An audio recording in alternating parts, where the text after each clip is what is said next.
ঘটনাটি নেপালের বিরাটনগর প্রদেশের। সেখানকার এক লোক আরেকজনের কাছ থেকে একটি গরু কিনে আনলেন। সদ্য কেনা গরুটিকে তিনি বাড়ির উঠানে বেঁধে রাখলেন। রাত নামলে সবাই যখন ঘুমিয়ে পড়েছে, এরপর শুরু হয় অবাক করা কিছু ব্যাপার। সেদিনের পর থেকে প্রতিদিন রাত যত গভীর হতে থাকে, অন্ধকার যত বাড়তে থাকে, সেই সাথে বাড়তে থাকে অনেকগুলো কুকুরের সমস্বরে ঘেউ ঘেউ শব্দ। অথচ এই এলাকায় এরকমটা আগে কখনোই ঘটেনি। তাই গরুর মালিক লোকটি এবং তার পরিবারের সকলে ধারণা করলেন আজকাল হয়তো চোরের আনাগোনা আগের চেয়ে অনেকটাই বেড়ে গেছে, যে কারণে রাত বিরেতে এত কুকুরের ডাকাডাকি। তা না হলে এমনটা ঘটবে কেন? বাড়ির নিরাপত্তা বলতে একটা ব্যাপার আছে। তাই এই কথা চিন্তা করে পরিবারের সব সদস্য মিলে আলোচনা করে একটা সিদ্ধান্ত নিল, বাড়ির চতুর্দিকে সিসি ক্যামেরা লাগানো হবে। সিদ্ধান্ত অনুযায়ী বাড়ির মালিক সিসি ক্যামেরা কিনে আনতে শহরে চলে গেলেন। এরপর বাড়ির চতুর্দিকে ক্যামেরাগুলো লাগিয়ে সব ব্যবস্থা করে সেগুলো চালু করে দিলেন। কিন্তু বাড়ির কেউ কোনোদিন স্বপ্নেও কল্পনা করতে পারেনি যে সিসিটিভিতে তাদের জন্য কি অপেক্ষা করছে। পরদিন সবাই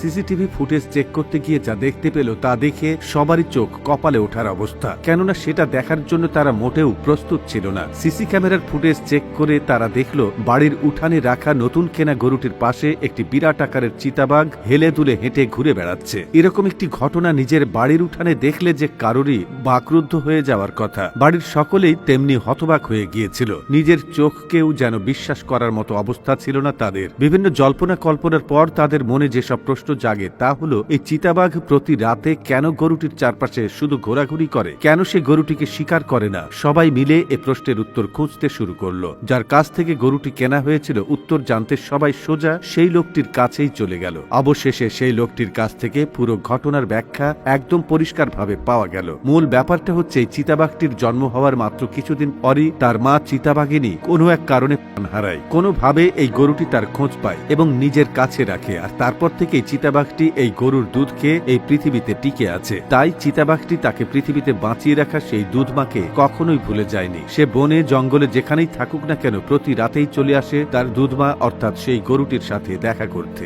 সে এসে তার মা অর্থাৎ গরুটির গা ঘেঁষে বসে থাকে, তার পাশে ঘোরাঘুরি করে। আর গরুটিও তাকে মায়ের মতো পরম স্নেহে আর ভালোবাসায় আগলে রাখে। অবুঝ প্রাণী এরা, তবুও তারা কৃতজ্ঞতা প্রকাশ করে। এই কৃতজ্ঞতা প্রকাশ করার পেছনে তাদের কোনো স্বার্থ নেই। অথচ অন্যদিকে সৃষ্টির সেরা জীব মানুষ তার স্বার্থের কাছে নিজের মাকে পর্যন্ত ত্যাগ করতে দ্বিধা করে না। তাই এসব অবুঝ প্রাণীর কাছ থেকে আমাদেরও শেখার অনেক কিছুই বাকি। দর্শক, ভিডিওটি বেশি বেশি শেয়ার করে দিন। পেজের নতুন দর্শক হলে ফলো করে সাথেই থাকুন। ধন্যবাদ।